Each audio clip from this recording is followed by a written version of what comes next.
Welcome back to another quick tutorial about Windows PC settings. And in this video, I will show you how to increase your desktop icon environment in Windows PC. Let me show you how.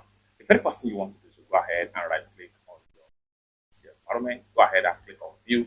Then from view right here, you have different options right here. You have large icons, medium icons, and small icons right here. So we start from large icons right here. This will make all icons on your Windows PC bold like this. And from here, you should be able to view and check on any of the icon or folders that you are looking for from your Windows PC. However, you can return back to normal. Right click on it again on the window environment. Go ahead and click on view. Then from view, next thing you want to do, go ahead and click on medium icons. So it's take you back to medium. You can right click again, view, and then go ahead and try small icons right here. It's that simple. You have a smaller icons right here. The more you right click, views, and then we can return back to uh, medium icons. It's that simple. For more tutorial tips and tricks about Windows PC settings like this, consider to subscribe. Thank you so much for watching, and I hope to see you in my next video.